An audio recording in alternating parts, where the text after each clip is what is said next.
Querido público, muy buenos días, tardes, noches, según nos estén escuchando en este su querido podcast, Un Nombre, Una Historia. El día de hoy, su presentador Luis Granados les tiene una invitada muy especial, la maestra María de Lourdes Ravelo Estrada. Maestra, muchísimas gracias. Muchas gracias por la invitación.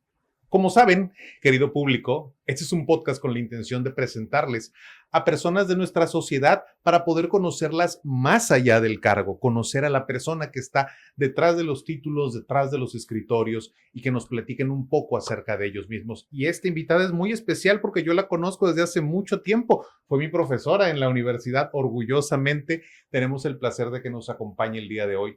Maestra, le agradezco mucho que aceptara la invitación y quisiera abrir la entrevista poniendo las cartas sobre la mesa. Para que mi público vaya conociéndolo un poquito más, me gustaría saber actualmente en qué cargo está y de qué trata este cargo. Hola, muchas gracias por esta entrevista. Me siento honrada, me siento bendecida con esta gran oportunidad que me están brindando. Actualmente yo estoy como directora de denuncias y verificación patrimonial en la Universidad Juárez Autónoma de Tabasco desde hace 5 años. Ok. ¿Podría explicarnos un poquito del cargo?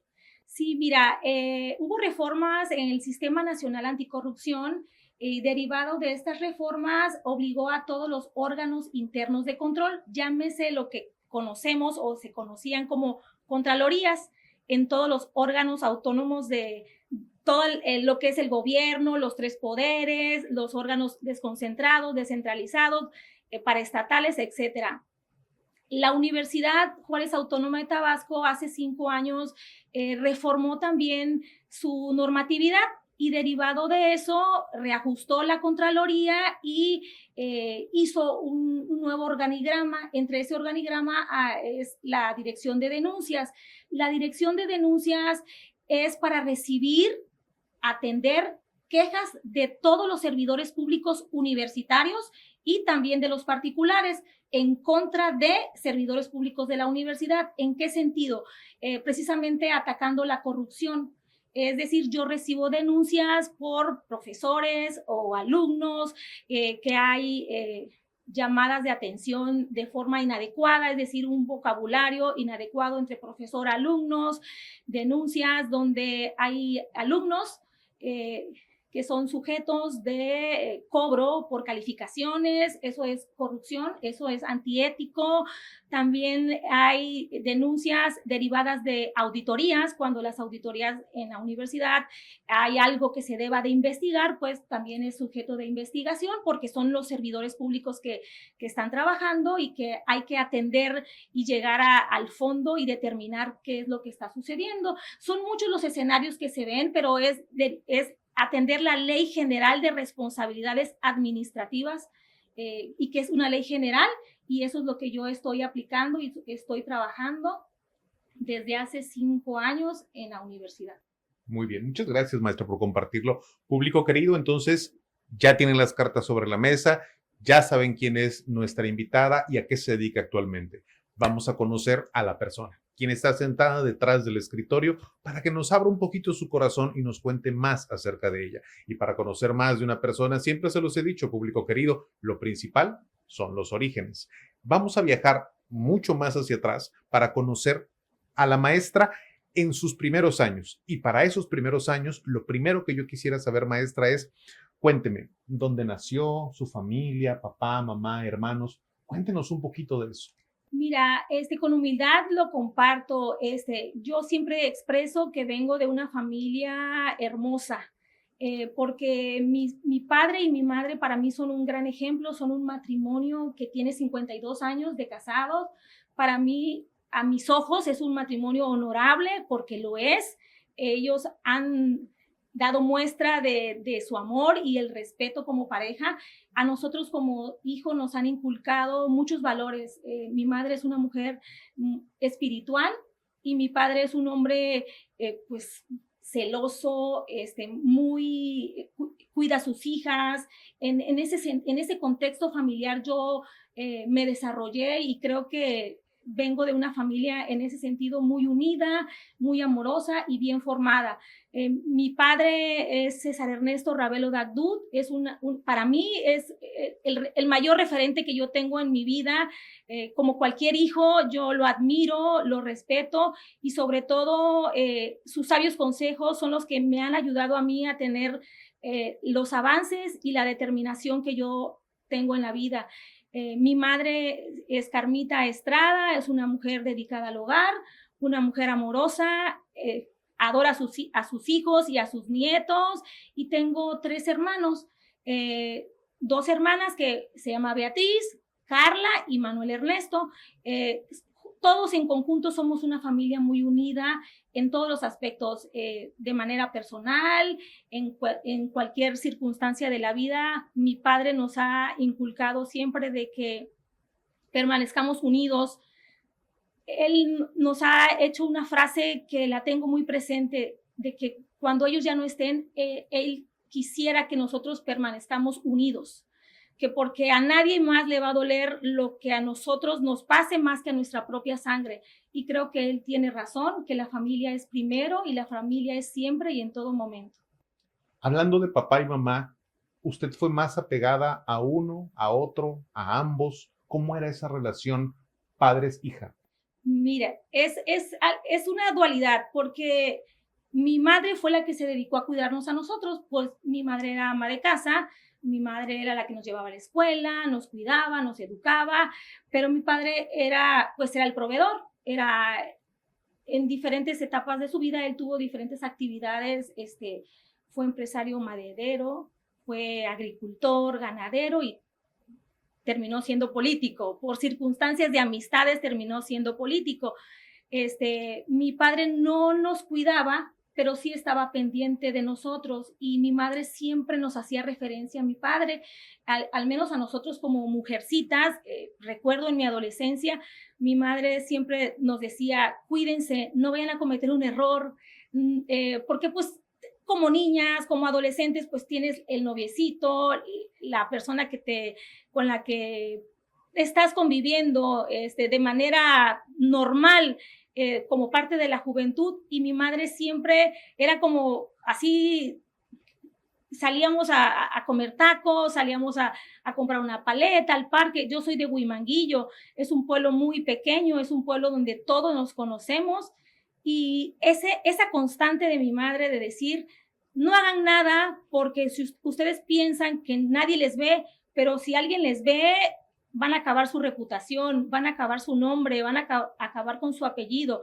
Y algo que nos hacía ruido, van a matar a su padre, porque cuando su padre se entere de que ustedes hicieron algo, esa era su expresión de mi madre, y le generaba una preocupación de que nosotros fuéramos jóvenes honorables, jóvenes bien educadas, jóvenes bien presentadas ante la familia, ante la convivencia de las personas, de la sociedad. Y creo que hizo un buen trabajo, porque considero que al menos mis 3 hermanas, porque pues, el varón es diferente, ¿no? Tiene como socialmente como un poquito más de apertura o de libertad, pero mis 3 hermanas, o sea, incluyéndome yo, somos mujeres trabajadoras, somos mujeres bien formadas, de familia, y sobre todo somos mujeres honorables. Creo que eso es lo que puedo decir de la formación de mi familia. Okay, muchas gracias por compartirlo, maestra. Y ahora, abundando un poco más en ese mismo tema, pero ahora con sus hermanas y su hermano, ¿cómo fue esa relación? ¿Era unida? ¿Era distante? ¿Cómo fue la relación? Fíjese que casualmente, bueno, somos 4, yo soy la segunda, tengo una hermana mayor, y después de mí sigue mi hermano, y la última también es una mujer.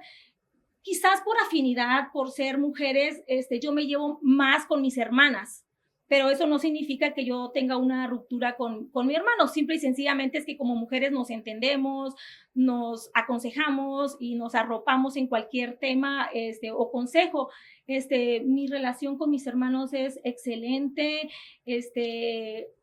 Creo que nos identificamos para cada cosa, al menos a mí, por decir, mi hermana, la que es la más pequeña, ella se apoya mucho en mí en cuestiones de, ella es política, se dedica a esa actividad, y me ve a mí como una persona que yo le pueda, oye, ¿cómo le hago para esta entrevista? Aconséjame un mensaje, aconséjame sobre un discurso. En ese sentido, nos identificamos con mi hermana mayor. Es una mujer muy espiritual, es una mujer muy sensible.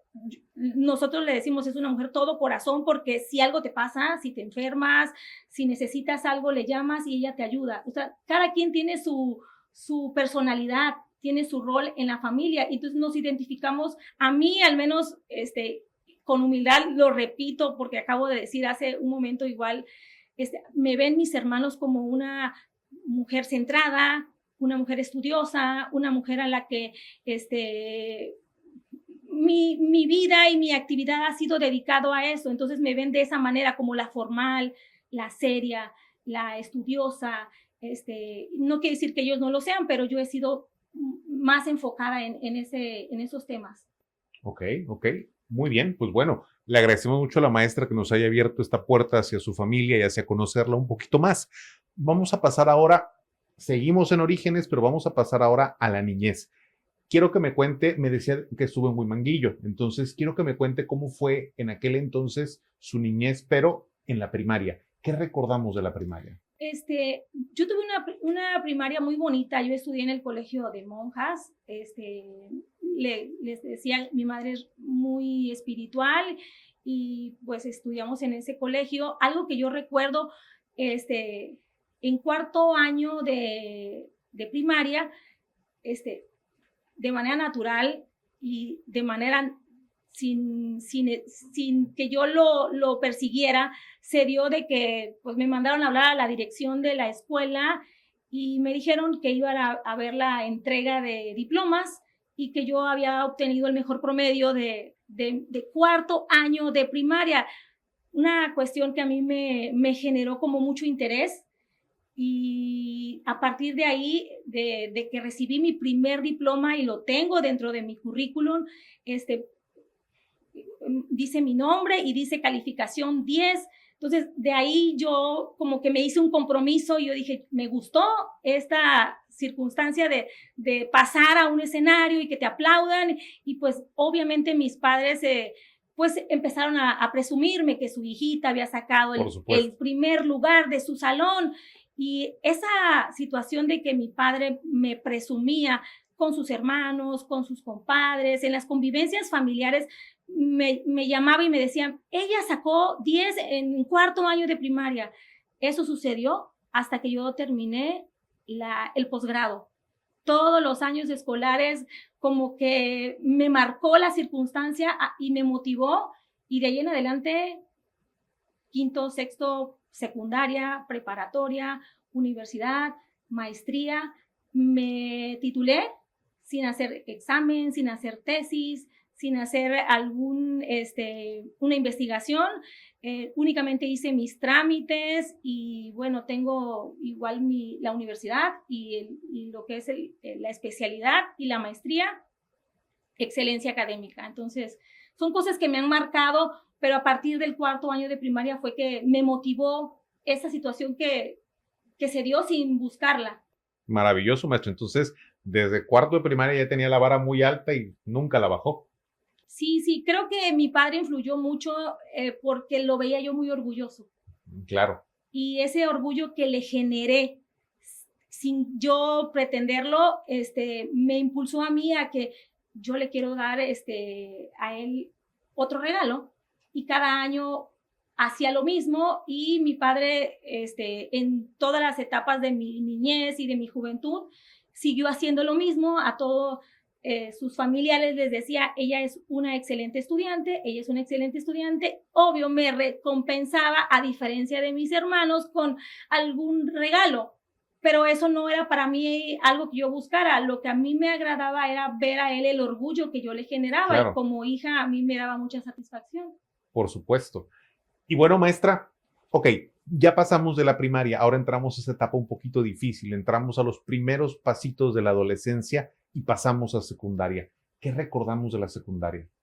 Fíjese que en la secundaria estuve en una escuela particular todavía existe, es una escuela muy exitosa. Fuimos los iniciadores, nosotros, se llama Justo Sierra Méndez, es una escuela muy, muy buena, con excelentes docentes, calidad académica. Algo que me ocurrió y también lo tengo muy presente es que un día me llamó la directora de la escuela y me sacaron del salón, que porque me llamaban y yo desconocía el motivo, y me dijo la directora que por reglas de la Secretaría de Educación, todas las escuelas tienen que tener una cantidad de alumnos becados, y que como yo era la mejor estudiante de mi generación, pues la beca me pertenecía a mí, y me hizo firmar unos documentos. Recuerdo que me fui a mi casa al salir de las clases y se lo platiqué a mi papá, y mi papá pues obviamente estaba muy orgulloso de decir, no era por el gasto de la colegiatura, sino era porque, o sea, Sí, sí, claro. los méritos que yo estaba haciendo, y para mí fue una gran sorpresa porque no gestioné ninguna beca y se me fue dada por mis estudios. Es claro, maestra, que tiene una trayectoria bastante exitosa. Y ya que pasamos de la secundaria, ya que entramos más a una adolescencia un poquito más madura en la preparatoria, ¿qué me puede contar de su preparatoria? La preparatoria, nos venimos a estudiar acá a Villahermosa. Eh, mi padre buscando, no porque en Huimanguillo no lo hubiera, pero no había preparatoria que él considerara que él quería que estudiáramos inglés, que estudiáramos diferentes cosas. Y hace 30 años, un poquito más, pues Huimanguillo todavía estaba en crecimiento. Y sí, actualmente ya hay muchas escuelas, pero en ese momento mi papá decidió que nos viniéramos a Villahermosa. Me metieron a una escuela particular, algo que yo recuerdo que pues la alumna de excelencia que venía de Huimanguillo al llegar a la ciudad no era la alumna de excelencia porque pues yo llevaba inglés en el municipio y llevaba mis materias, pero al entrar a la escuela, pues se hacen examen y resulta que mi examen de inglés salí como de principiante. Vaya, vaya. O sea, porque el nivel en esa escuela pues era más alto. Y entonces recuerdo que le dije a mi mamá, ¿sabe qué? Yo no me voy a dejar, yo no voy a ir a Villahermosa para que yo sea de las que salga mal.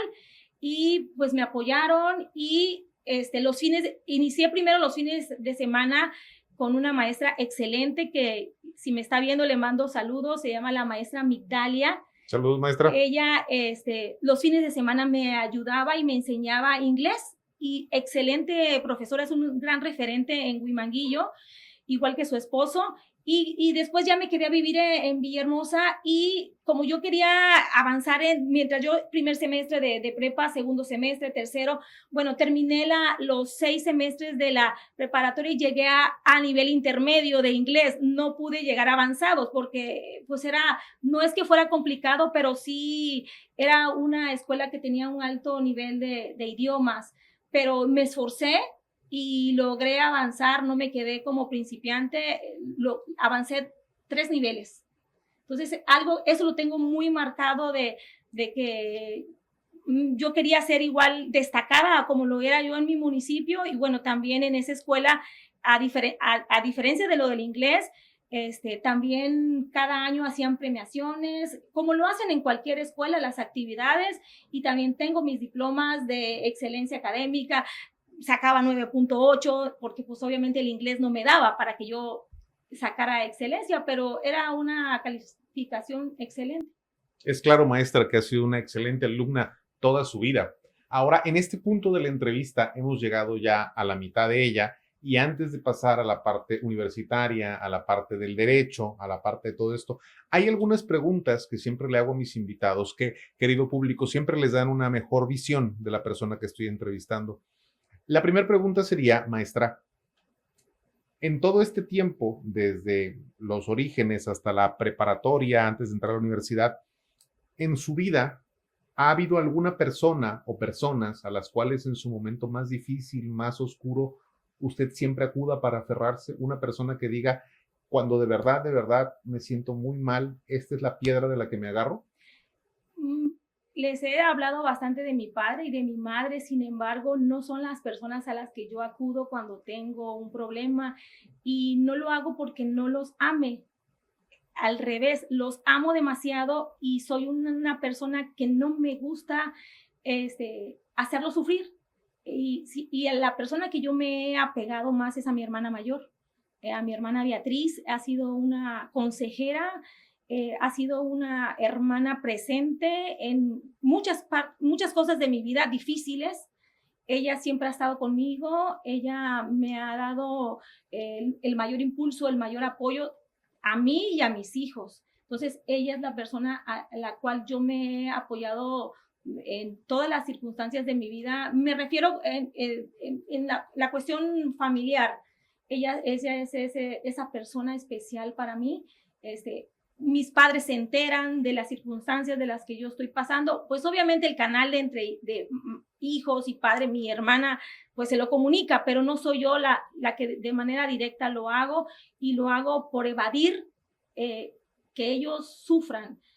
Considero que no es egoísta de mi parte, perdón, acercarme a ellos, sino porque los quiero y evito que ellos sufran con mis problemas.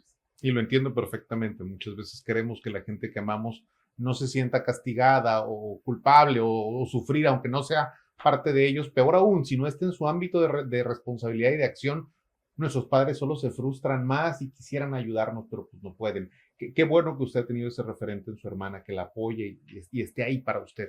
Ahora, otra pregunta que siempre le hacemos a nuestros invitados es, si usted no hubiera estudiado Derecho, que ya entraremos en eso, si usted no hubiera estudiado Derecho, ¿qué hubiera estudiado? Va a sonar como que no he pensado eso, pero no creo que hubiera yo estudiado otra cosa. Amo el derecho, soy una persona que me gusta leer. Como te he estado platicando, he sido muy dedicada a estudiar. Yo cuando estudiaba derecho teníamos la oportunidad de que mi padre nos llevaba a veces de vacaciones, y va a sonar risible, me llevaba libros de derecho para estar leyendo en algún lugar de descanso. Entonces mis hermanos siempre me veían como la rara, como esta está mal. O sea, se trae un libro, y pues me llevaba yo garantías individuales, me llevaban las materias a los que yo le tenía miedo a los profesores, porque pues cuando eres estudiante, hay profesores que te llaman mucho la atención, tienen una gran trayectoria, son personas que son destacadas en el ámbito. Y esos libros yo me los llevaba en las vacaciones para seguir estudiando, porque yo decía, cuando yo regrese de mis vacaciones, regreso a clases, y pues ya le adelanté.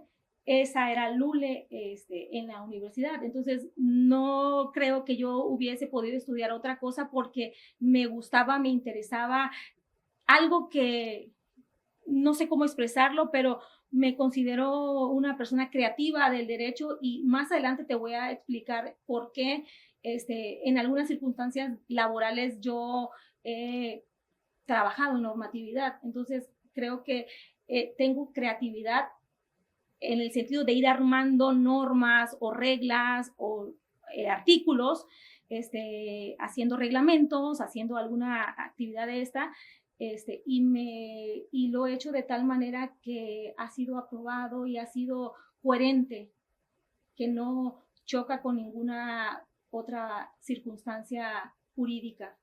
Ok, maestra. Y bueno, justamente eso que comenta nos lleva a la otra pregunta que hacemos antes de llegar a la segunda mitad de nuestras entrevistas, que es, cuénteme del momento, la razón, la forma en la que usted dijo, voy a estudiar Derecho. ¿Cuándo se dio cuenta de eso? Casualmente toda mi vida, desde chiquita, a mí en mi casa, mi padre y mi madre decían, es que esta es una licenciadita, porque era la típica niña que no se dejaba, que contestaba o que argumentaba o que quería saber más.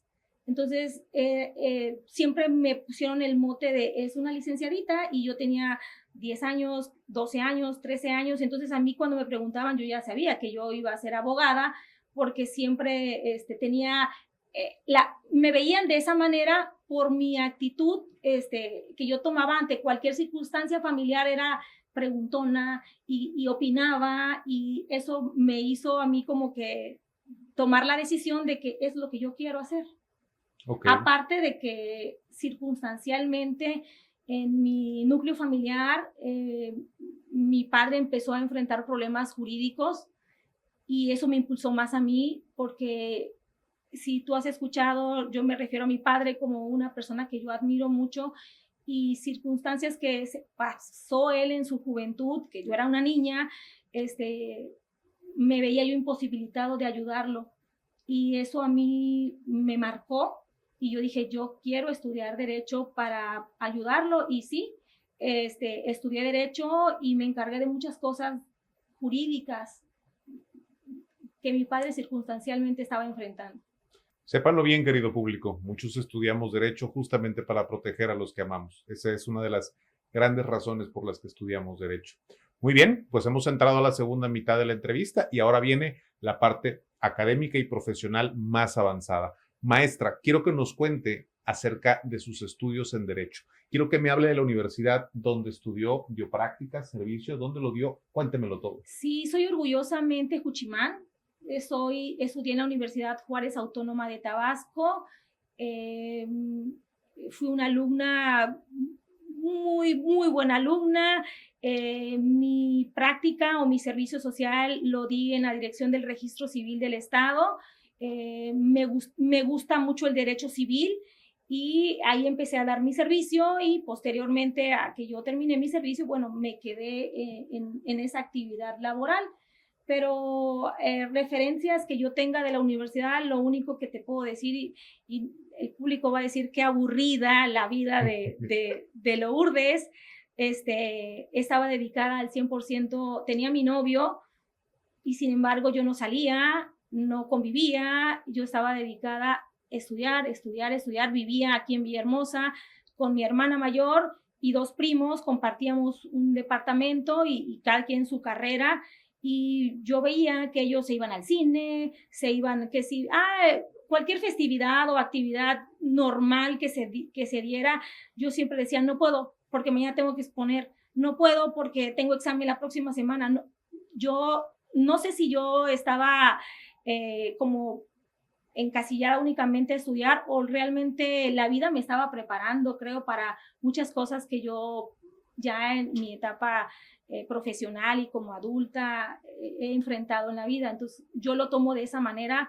y no me arrepiento de no haber disfrutado como joven esos momentos, porque para mí era satisfactorio leer, estudiar y llegar al salón.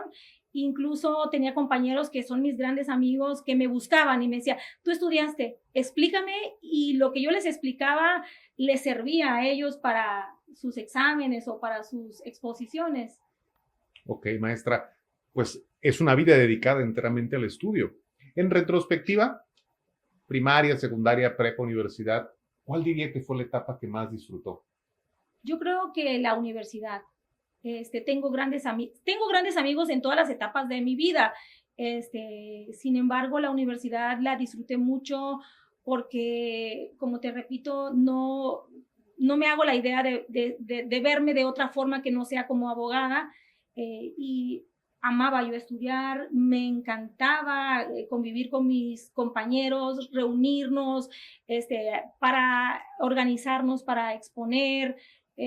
Todo ese tipo de actividades yo lo disfrutaba de gran manera, o sea, lo recuerdo con mucho cariño y tengo grandes compañeros, grandes amistades, de todos los niveles, porque en la universidad, en esa época, o al menos la que a mí me tocó, tenía compañeros, hijos de campesinos, hijos de gente conocida, políticos, empresarios y de todo tipo. Y casualmente con las personas que yo me juntaba eran con las personas de menos recursos, las personas más esforzadas, porque eran las personas que buscaban una excelencia y actualmente sigo conviviendo con ellos y son mis grandes amigos. Teníamos el mismo denominador común, que era estudiar, porque para eso veníamos. Los valoro y los tengo como una referencia, se los comento a mis hijos, a muchas amistades. Tengo amigos que venían desde frontera, pero no de frontera, sino de comunidades. Tengo una amiga que trabaja en los juzgados federales, actualmente es magistrada, Ella era de una comunidad de Macuspana, hija de gente con mucho esfuerzo, y llegaba a la universidad con muchas carencias y era mi gran amiga, era una excelente estudiante. Entonces yo digo que sí se puede en la vida, que el nacer en una familia de condición sencilla no es una limitante para salir adelante. Tengo esas referencias de estas dos personas que son mis grandes amigos y que son brillantes abogados y tienen los puestos más altos en el Poder Judicial Federal. Muy bien, un importante mensaje de la maestra para todo el público que nos está escuchando, sabias palabras de nuestra invitada. Ahora quiero profundizar en la vida adulta. Comentaba que hizo sus prácticas, su servicio, entró al registro. Quiero poder crear ese puente entre ese momento histórico y su cargo actual. Cuénteme cómo fue esa trayectoria profesional. Yo inicié la dirección del registro civil, inicié pues desde abajo como jefa de departamento en el área jurídica. Yo era una jovencita muy ávida, muy que quería conocer y saber y saber y saber y saber, y entré a esa área y aprendí muy rápido. Fui titular de esa área, después me nombraron coordinadora de la misma área. Recuerdo que mientras yo empecé a trabajar, perdón, y continué estudiando lo que era la maestría, entré a trabajar cuando yo ya era titulada como abogada, y ahí, estando como trabajadora del registro civil, continué estudiando mi maestría. Algo que quiero compartir, en el estado de Tabasco, en el Código Civil, hace 18 o 20 años, ya se empezaba a hablar de lo que era madre sustituta y madre subrogada únicamente en 3 artículos del Código Civil. Y pues yo trabajaba en el registro civil y un día se me presenta un abogado que venía del Estado de México, porque él se había metido, lo compartió a la biblioteca de la UNAM, y él quería ayudar a un gran amigo que era un gran empresario del Estado de México. Entiendo que esa persona era su jefe o él era parte de su equipo, y la persona ya era una persona adulta de 56 años y su esposa más o menos por la misma edad, y habían llegado a esa etapa de su vida sin tener hijos. Y él, como abogado, quiso formarles una familia o ayudarlos a formar una familia. Y bueno, él encontró que en el estado de Chihuahua y en el estado de Tabasco estaba permitido, estaba iniciando lo que era lo que le llamamos la inseminación artificial, pero ya normada. En el Código Civil únicamente en 3 artículos lo mencionaba. En uno te decía textualmente que estaba permitido los medios de inseminación artificial asistidos en el cuerpo humano. Más o menos esa era lo que decía el artículo. Y en los 2 artículos subsecuentes te decía la definición de madre sustituta y madre subrogada. De ahí no había nada. Okay. Y en el registro civil había un reglamento que no hablaba de cómo tramitar este tipo de asuntos. Yo era una estudiante de maestría muy inquieta y yo dije, yo tengo que resolver esto porque el abogado acude a Tabasco porque le asiste la razón, el código lo prevé y el registro civil tiene que pues resolverlo.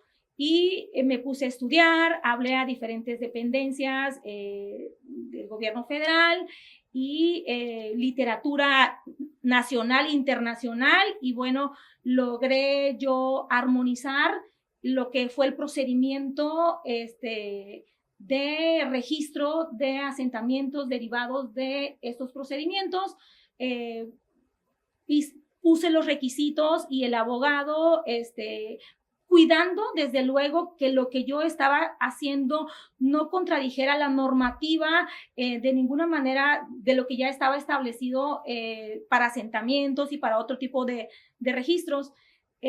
Lo hice de tal manera que, si gustan, les comparto, hice el primer asentamiento cuidando de que no hubiese algún recurso jurídico que fuera a denostar a lo que era la institución, al registro civil.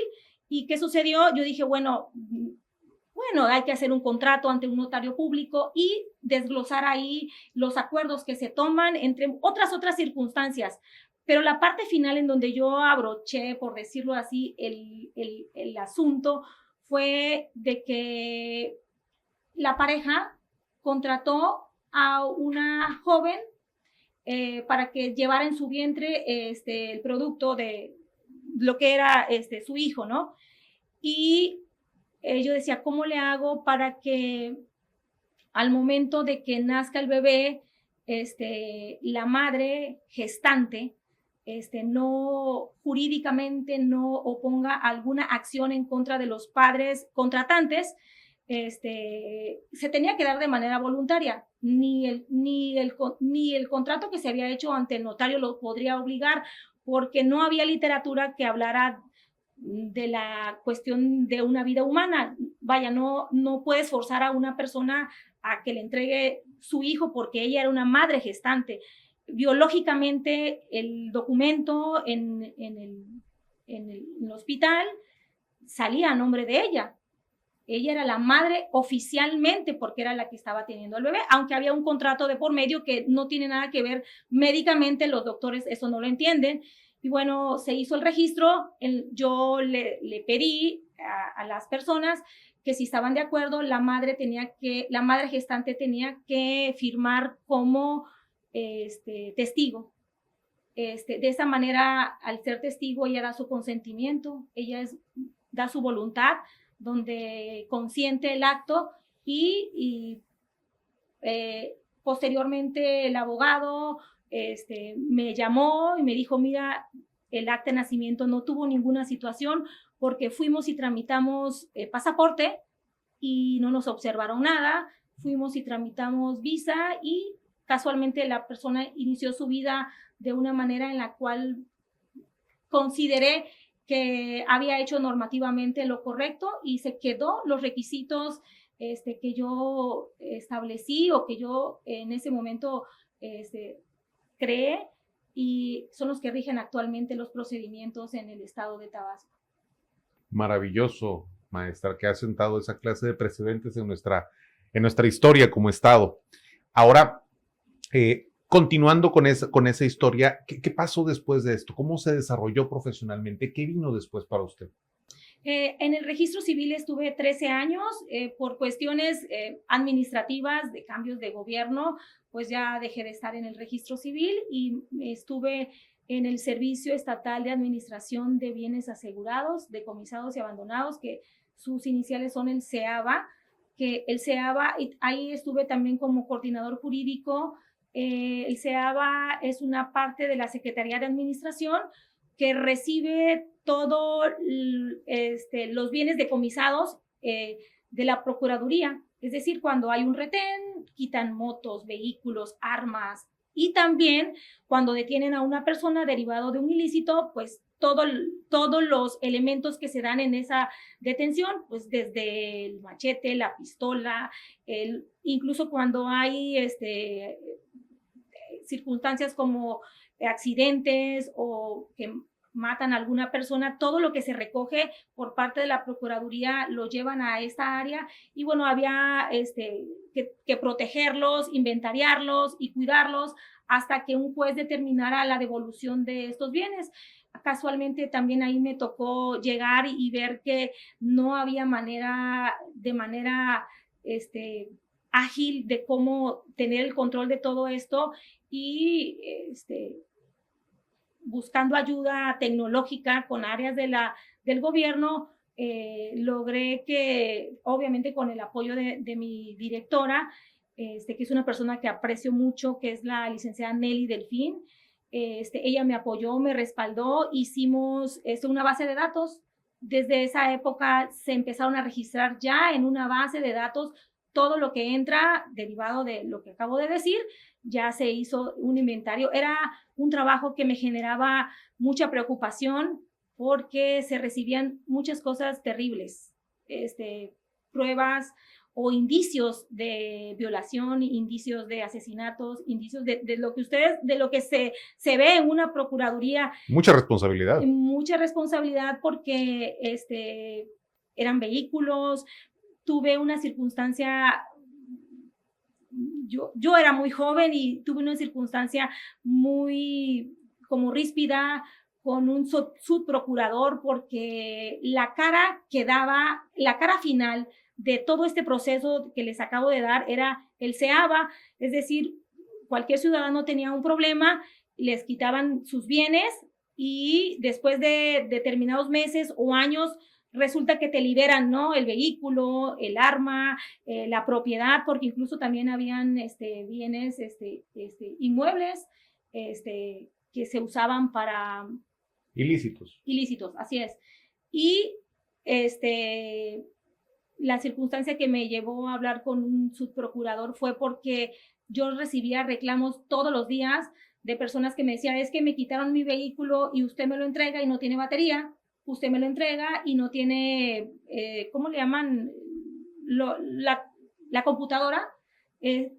Cosas importantes para que el vehículo funcione, porque la Procuraduría me las llevaba en grúa, lo bajaban y únicamente nosotros lo inventaríamos de manera externa. O sea, ya no metían mano, claro. O sea, no podíamos meter manos, saber si funciona, cómo venía, abría el cofre, porque nos los entregaban de esa manera.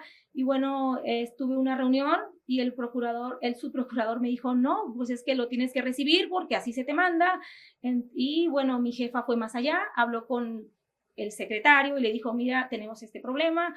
Y bueno, finalmente se logró que todos los vehículos que se recibían, es algo que a mí lo tengo muy presente porque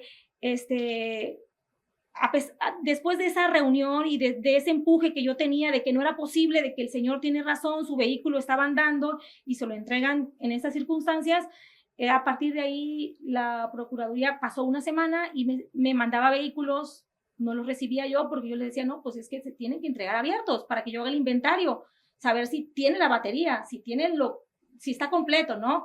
Y porque venían sin piezas, venían con muchos detalles de esto. Después de eso nos entregaban todo, una semana sin recibir, se les llenó el corralón a ellos de vehículos y tuvieron que acceder, pero yo solamente di una opinión, la intervención obviamente lo hicieron los superiores, pero es uno de los logros que yo considero como servidor público, honesto y poniéndome como ser humano también del lado de los ciudadanos que enfrentan circunstancias como estas y tratar de servirles y tratar de resolverles, porque pues considero que no se vale que devolverles sus bienes en otras circunstancias que no estaban.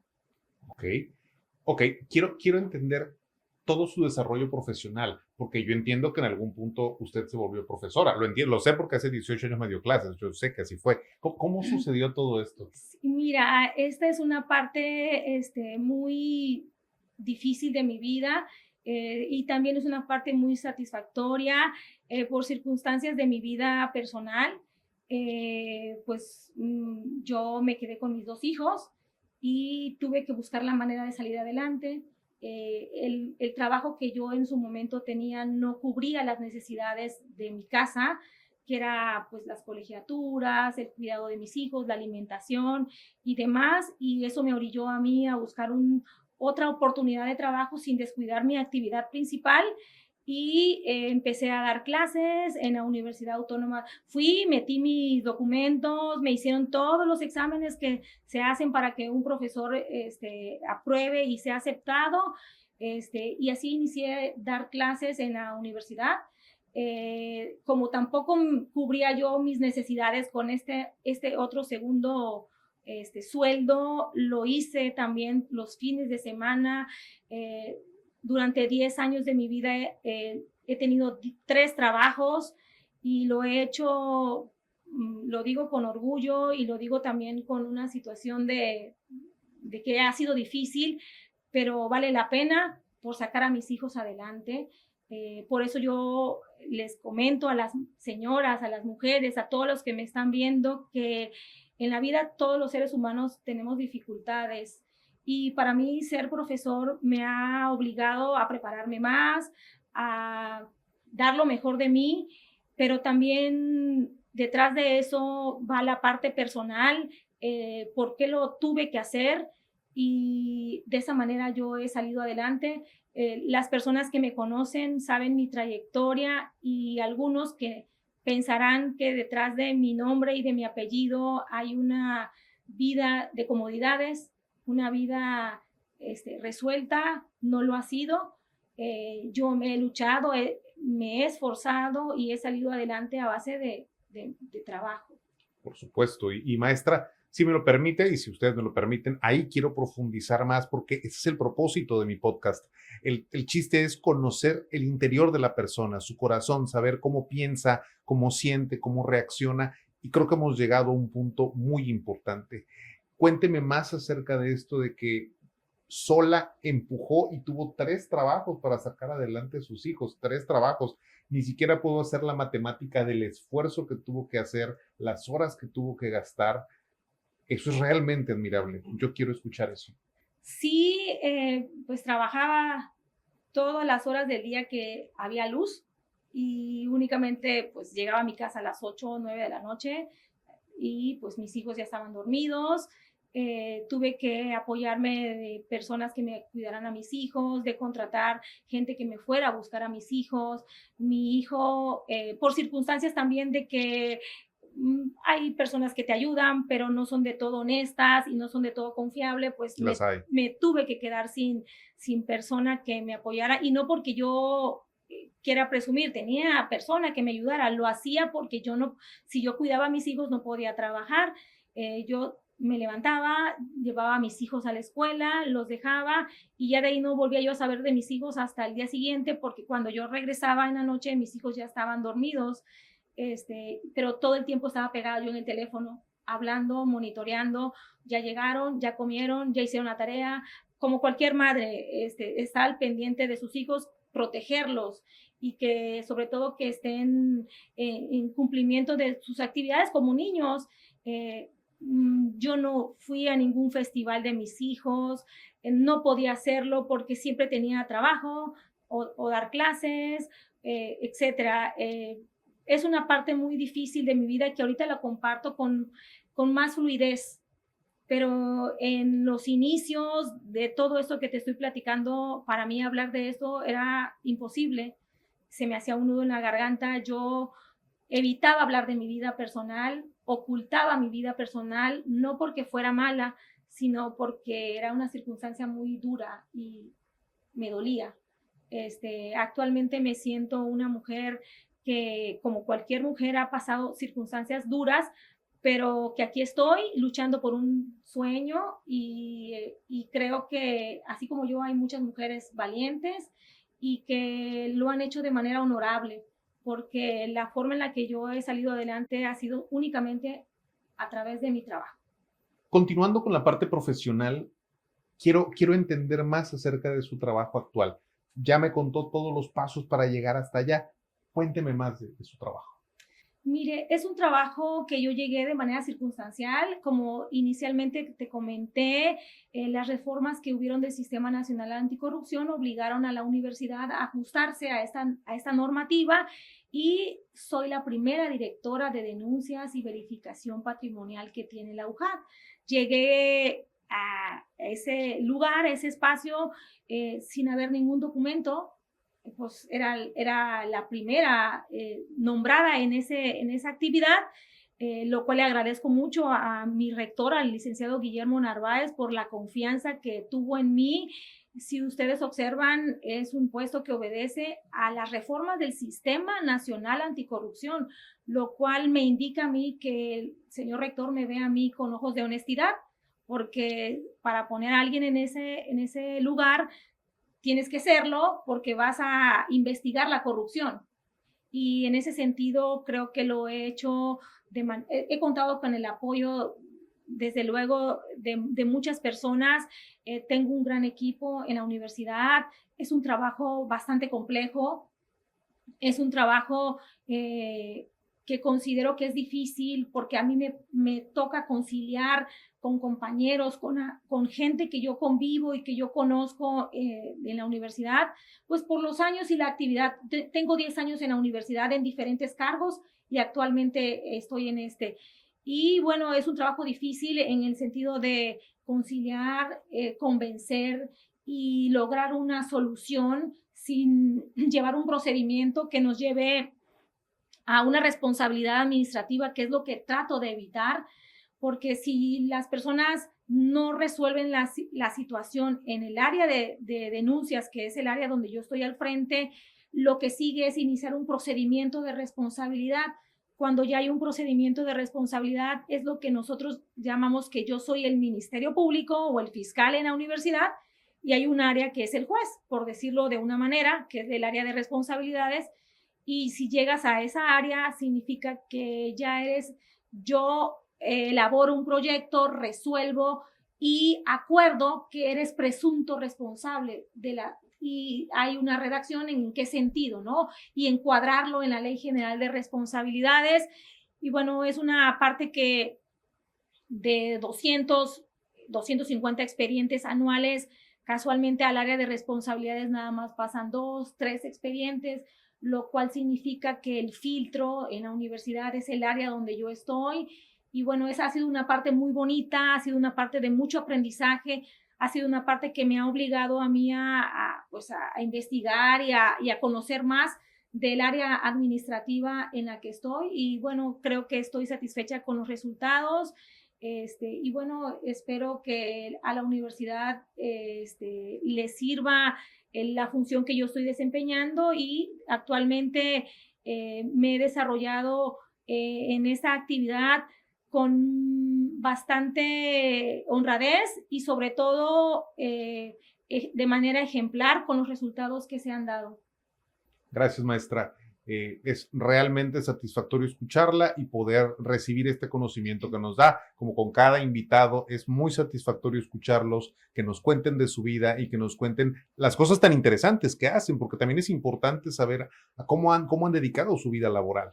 Pero también es importante entender de dónde se inspiran, de dónde viene ese coraje, qué sabiduría también nos pueden compartir, qué sabiduría de vida pueden regalarnos para estas entrevistas. Se me ocurre preguntarle, maestra, ¿hay algún consejo alguna vez que le hayan dado, que la haya marcado de por vida, que le haya servido para conducirse día a día? Sí, mi padre para mí es un referente en la vida, es un referente que yo lo tengo presente todos los días de mi vida. Mi padre siempre, tengo 26 años en el servicio público, y desde el día uno que yo inicié, él siempre me ha dicho: hija, estás en una posición donde tú puedes ayudar a la gente. Yo estaba en el registro civil y mi papá me hablaba: va a ir tal persona, apóyalo, tiene tal problema, y etcétera. Me decía: apóyalo en la medida de las circunstancias que te lo permita la ley. No hagas nada por ayudar a alguien que no se pueda, porque esa misma persona a la que tú con toda bondad y con todo el corazón le ayudas, va a ser la misma persona que va a pregonar que hiciste algo indebido para ayudarlo. Y me decía: no manches tu nombre y tu apellido, y no porque mi nombre y mi apellido valga, hablando de manera literal, sino a él se refiere la honorabilidad que uno como ser humano debe de conservar, y que eso trasciende de padres a hijos y así sucesivamente por generaciones. Y creo que eso es lo que yo he hecho durante toda mi vida: cuidar mi nombre, que cuando alguien se dirija a mí, lo haga sin denostar mi imagen, sin denostar mi capacidad y sin denostarme como mujer. Creo que eso me ha quedado muy claro en la vida, de no hacer nada que la ley no permita, no hacer nada que la moralidad también no lo permita y que la ética no lo permita. Y bueno, ese ha sido mi conducir en la vida, en todos los 26 años que he servido en diferentes cargos en administración pública. Ahora, maestra, me dice que tiene 10 años en la universidad. Me gustaría saber, ¿ha hecho algunas otras actividades dentro de la universidad? ¿Otros proyectos en los que ha estado involucrada? Sí, yo inicié en la universidad en diferentes áreas y logré estar en la oficina del abogado general. en el área de normatividad universitaria. Es un área muy importante. Esta área se encarga de hacer toda la normativa, es decir, desde reglamento, protocolo, reformas a la normativa que ya prevalece. Y casualmente algo que a mí me llena de mucha satisfacción y considero que es un logro muy importante es que con el acompañamiento de la oficina del abogado general, de mi jefe, me encargaron el protocolo de hostigamiento y acoso sexual, lo cual es un documento normativo muy importante hoy en día que se aplica en la universidad y que así, fue aprobado por el Consejo Universitario. Es un protocolo muy bien reforzado que tiene todos los elementos desde la investigación, el acompañamiento y hasta la sanción de, en este caso, de acoso y hostigamiento, y lo cual a mí me llena de mucho orgullo porque tuve que estudiar y meterme a investigar literatura y normativa al respecto. Y bueno, es un documento que rige y que está actualmente en la universidad como uno de los, si usted entra a la página de la universidad, es uno de los documentos más importantes. Pues la actividad que se genera en profesor, alumno, administrativos en la universidad se da en este tipo de acciones, y en la universidad actualmente hay cero tolerancia en este tema. Y bueno, ese es el documento que humildemente comparto que yo elaboré y que es un documento que rige y que está actualizado a las circunstancias jurídicas que norman en el país. Y bueno, querido público, ese es el propósito de mi podcast, poder lograr, y ya se está haciendo tradición, poder quitar todas las capas superficiales de un cargo, de un título, y llegar hasta el corazón de una persona para entender cómo piensa, cómo siente. Y verdaderamente ha sido enriquecedor, no solo para ustedes, no solo para la maravillosa producción que está con nosotros, sino también para su servidor, porque cada vez conozco más la bondad en el corazón de las personas. Ahora, maestra, cuénteme un poco más. Esta parte donde trabajaba tanto, donde no podía estar tan cerca de sus hijos, debió ser muy doloroso y difícil. Sí, la parte como madre me dolió mucho, desde luego, no estar con mis hijos, no estar con mis hijos en el sentido presente, ¿no? Claro. De jugar con ellos, de apoyarlos en sus tareas. Claro que sí lo hacía, pero lo hacía en mis tiempos, no en los tiempos de ellos. Yo llegaba y les revisaba, les adelantaba la tarea, porque pues ya ellos estaban a punto de dormir, algo que igual comparto como mujer. La mayoría de las mujeres, o a una cantidad de mujeres, nos pasa que en las circunstancias que yo estaba, trabaja, uno va con la idea y la responsabilidad de que me contratan para que yo haga lo que yo sé, y me tocaron eventos muy delicados, muy penosos, en los cuales dos varones, y lo digo porque es algo que me ha dolido mucho en mi vida, lo digo, en dos trabajos tuve la desfortuna de que mis jefes no me miraran como una trabajadora, sino me miraran como una mujer. Y esa incomodidad que da cuando alguien te mira diferente o te hace insinuaciones a las que tú no pretendes, a las que tú no buscas, porque mi intención era únicamente trabajar y retirarme, irme a mi casa para estar con mis hijos y dormir tranquila, sabiendo que lo que yo estaba haciendo era por ellos. Y bueno, pasé momentos duros, difíciles, crueles. En uno de esos varones perdí mi trabajo por no acceder a situaciones que me resultaban incómodas. Me refiero a situaciones que me incomodaban en cuanto a alusiones personales. Por supuesto. No hubo más. Y al perder el contacto o alejarme en mi relación laboral, de llevar el trabajo, que me lo firmaran y demás, la persona tomó un sentido de agresividad contra mí. Y yo entendía que lo hacía para forzarme. Y bueno, desafortunadamente pasé esas circunstancias, y bueno, la vida me ha premiado, porque cuando uno tiene las capacidades, uno puede salir adelante. No tiene uno que acceder a este tipo de circunstancias. Lo comparto con mucho dolor. y también lo comparto porque en este momento de mi vida yo ya lo he superado, me marcó, desde luego que me marcó porque son situaciones que yo no busqué y que muchas mujeres pasamos. Y bueno, un consejo que yo les quiero dar a las mujeres es que luchen y que trabajen y que se puede salir adelante y no necesitamos acceder a ningún tipo de bajezas para salir adelante cuando uno lo que quiere en la vida es únicamente hacerlo de manera correcta. Por supuesto, maestra, y es claro que sus valores la han llevado hasta donde está el día de hoy y le agradecemos mucho que, aunque difícil, nos comparta todas estas situaciones, estas experiencias de vida, cómo ha tenido que luchar usted sola contra corriente en un sinnúmero de veces. Le agradecemos mucho que se abra en ese sentido con nosotros. Ahora, llegado a este punto de la entrevista, siempre preguntamos al invitado cómo se ve en el futuro. ¿Qué espera el futuro para usted, maestra?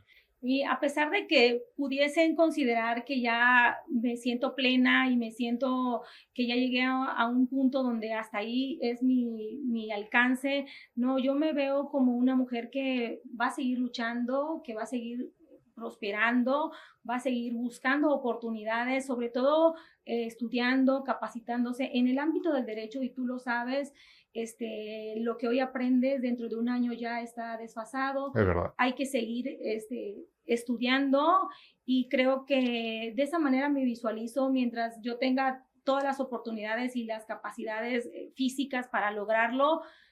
Quiero seguir adelante, quiero seguir formando mi familia, mis hijos, que ellos me vean como una mujer de bien, exitosa, y que yo sea un ejemplo para ellos, porque todo lo que yo hago, lo hago por ellos. Muchas gracias, maestra Lourdes. Y bueno, llegado a este punto de la entrevista, siempre es una tradición que yo le pregunte a mis invitados. Detrás de esas cámaras están miles de personas, de todos los estratos, de todas las culturas, de todos los trabajos. Si usted tiene esta oportunidad de dirigirse a miles de personas que ven mi programa, ¿qué les diría como mensaje final? Bueno, yo les diría de manera general, me quisiera dirigir a los jóvenes, pero también a las mujeres. A los jóvenes decirles que el estudio es una excelente herramienta para salir adelante. Estamos en un mundo donde te da muchas oportunidades el tener estudios, y entre más te esfuerces, más dedicado, no quiero que sean los más destacados, pero sí que ustedes vean que las personas tienen méritos y logros por su esfuerzo, por su capacidad, que todo es posible. Vivimos en un mundo donde hay oportunidades a donde miremos, solo es cuestión de que nosotros las aprovechemos. Lo que tú no sabes hacer, lo va a hacer otra persona, entonces hagámoslo nosotros mismos, no dependamos de otra persona. Entre más ustedes conozcan y más si ustedes aspiran a ser, en el ámbito de los abogados, pues aspiras a ser el mejor abogado, o aspiras a ser el juez, o el magistrado, o el presidente de una barra, o algo superior, para que tú puedas dirigir y para que tú puedas mandar, tienes que saber hacerlo. Tienes que conocer, tienes que estar capacitado. Y a las mujeres yo les digo que la vida no está cierta para nadie. Me pongo como ejemplo, yo me casé, tuve un matrimonio muy bonito, tengo unos hijos maravillosos, las circunstancias me hicieron que yo no esté en ese matrimonio. Si yo no me hubiera preparado, yo no sé qué hubiera sido de mi vida, porque me la vi muy difícil. Entonces, las mujeres, entre más se preparen, tienen mayor oportunidad de salir adelante en cualquier ámbito, no precisamente en la abogacía, sino cultural, social, arquitecto, psicólogo, docente, el ámbito que a ustedes les guste, o incluso hasta en oficios. Prepárense, es el único consejo que yo les puedo dar a los jóvenes y a las mujeres y al público en general. La preparación es un tesoro, y teniendo ese tesoro, que lo tenemos en el cerebro, nosotros podemos salir adelante y podemos lograr todo lo que nosotros queramos, siempre y cuando nosotros tengamos ese interés. No permitamos que vengan otras generaciones y nos desfasen y que nos quedemos obsoletos, como sucede en cualquier actividad, o sea, en la medicina, en todos los ámbitos. Entonces, la preparación es lo que yo les puedo aconsejar, que luchen y que sigan adelante. Y entre más estudios tengan, es mejor. Ya lo escucharon, público querido. La maestra nos ha dado una buena lección y un buen consejo acerca de que el conocimiento es un arma muy poderosa para salir adelante. Maestra, sus redes sociales, ¿dónde la pueden encontrar? Yo aparezco en el Facebook como Lourdes Ravelo Estrada Lule, lo mismo en el Instagram y en el TikTok me pueden seguir. Ahí comparto información profesional y personal y cualquier otro tipo de actividad académica. Me gustaría que me sigan y que me conozcan y que conozcan no nada más la parte profesional, sino como esta parte tan bonita que para mí es nuevo compartir y abrir mi corazón, como lo dijiste, pero creo que conocer al ser humano es también algo muy importante, lo que hay detrás de un profesionista.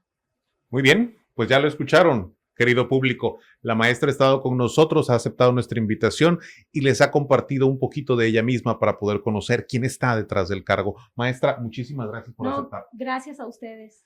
Público querido, esto es Un Nombre, una Historia aquí en Espacio Legal. Yo soy Luis Granados y una vez más les he mostrado una cara diferente de nuestros invitados. Público querido, síganme en mi próxima edición, por favor, permítanme estar con ustedes una vez más, pero sobre todo permítanme contarles una historia. Muchas gracias.